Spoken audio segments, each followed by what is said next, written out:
आता एक मोठी बातमी येते फ्रान्समधून। फ्रान्समध्ये छत्रपती शिवाजी महाराज यांची जुनी अप्रकाशित बखर सापडलेली आहे। मोडी लिपीतील हस्तलिखित स्वरूपात ही बखर आहे।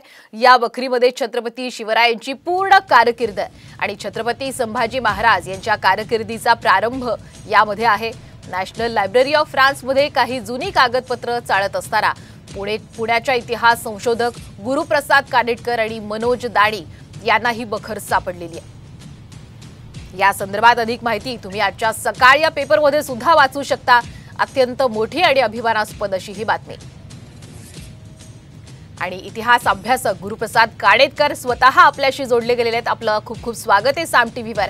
अत्यंत मोठी आणि महत्त्वाची बातमी आपण पाहतोय की फ्रान्समध्ये आता जुनी अप्रकाशित बखर सापडलेली आहे। काय याविषयी सांगणार, या बखरीचं वैशिष्ट्य काय म्हणता येईल? यात आधी मी असं सांगू इच्छितो की हे छत्रपती शिवरायांचे आपल्यावरती आशीर्वाद आहेत म्हणून हे शक्य झालेलं आहे। अन्यथा 200-250 वर्ष एखादा कागदपत्राचा संच परदेशातल्या एखाद्या म्युझियम मध्ये पडलेला असतो, त्याच्याकडे कोणी पाहत नाही आणि तो एखाद्या अभ्यासकाला मिळतो। हा खरोखर छत्रपती शिवरायांचा आशीर्वाद असल्याशिवाय हे होणं शक्य नाही, अशी माझी पहिली प्रतिक्रिया आहे। मला अत्यंत अभिमान आहे की ज्या छत्रपती शिवरायांचा आपण सगळे जगभर गौरव करतो, एका कोल्हापुरातल्या जन्माला आलेल्या एका छोट्या इतिहासाच्या विद्यार्थ्याला आणि पुण्यामध्ये जन्माला आलेल्या एका दुसऱ्या इतिहासाच्या छोट्या विद्यार्थ्याला, मनोज दाणी असं त्यांचं नाव आहे, ज्यांनी माझ्याबरोबर हे सगळं काम केलंय किंवा मी ज्यांच्याबरोबर हे सगळं काम केलंय असं काही म्हणू शकतो आपण। तर आम्हाला हे कागदपत्र सापडले ह्याच्याबद्दल खूप खूप आनंद आहे आणि अभिमानही आहे। नक्कीच, पण गुरुप्रसादजी आपण स्वतः खरं तर या संशोधनामध्ये आहात। एक या बखरीतून शिवरायांच्या काळचा कसा इतिहास आता आपल्या सगळ्यांसमोर येईल? आता सगळ्यात त्याच्यामध्ये एक अत्यंत इंटरेस्टिंग अशी गोष्ट आहे। आज सकाळ हे वर्तमानपत्र ज्या लोकांच्या घरी गेलेलं असेल, महाराष्ट्रातलं खरं तर अत्यंत अग्रणी असं हे वर्तमानपत्र आहे, सगळ्या लोकांच्या बरेचसे लोक, मला वाटतं 60-70% लोकांच्या घरी ते जातच असेल। तर त्याच्यामध्ये एक मोडी कागदाचा, त्या बखरीतल्या एका पानाचा एक स्क्रीनशॉट दिलेला आहे। त्याच्यामध्ये छत्रपती शिवराय आणि महाराणी सईबाई साहेब यांच्यातला संवाद आहे। हा यापूर्वी कधीही कुठेही आलेला नाहीये। सगळ्यात महत्वाची ही गोष्ट आहे त्यातली।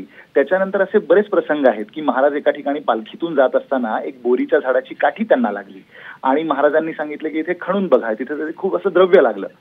अशा प्रकारच्या अनेक इंटरेस्टिंग गोष्टी आहेत त्या काळामध्ये। आणि काय असतं, जनरली बखर हा काही तसा काय म्हणतात त्याला पत्ररूपाचा इतिहास नसतो, ते एखाद्या महापुरुषाचं केलेलं गुणवर्णन असतं। जसं आपल्याकडं परमेश्वराचं गुणवर्णन करणारी अनेक धार्मिक ग्रंथ असतात, आपल्याकडं अनेक पुराण आहेत, गुरुचरित्र आहे, शिवलीलामृत आहे, याच्यामध्ये त्या देवांची वर्णनं केलेली असतात। असं बखरीमध्ये छत्रपती शिवरायांचं गुणवर्णन केलेलं असतं।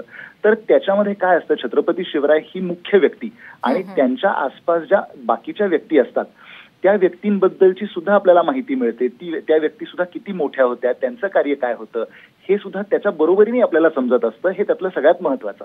अगदी धन्यवाद गुरुप्रसादजी, आपण दिलेल्या या संपूर्ण विस्तृत प्रतिक्रियेबद्दल। तर इतिहास संशोधक गुरुप्रसाद कानेटकर साम टीव्हीशी बातचीत करत होते, ज्यांनी हे संशोधन केलेले आणि फ्रान्समध्ये शिवरायांची ही बखर सापडलेली आहे। तर आपण पाहतोय आज सकाळ पेपर आपल्या घरांमध्ये आलेला असेल आणि या सकाळ पेपरमध्ये आपण या फ्रान्समध्ये सापडलेल्या बखरीविषयी विस्तृत माहिती खरं तर घेऊ शकतो। मोडी लिपीमध्ये ही संपूर्ण बखर आहे आणि अतिशय अभिमानास्पद अशी ही बातमी आहे। मोडी लिपीमध्ये हस्तलिखित स्वरूपातली ही बखर आणि यामध्ये छत्रपती शिवरायांच्या कारकिर्दीचा इतिहास आपल्याला वाचायला मिळेल।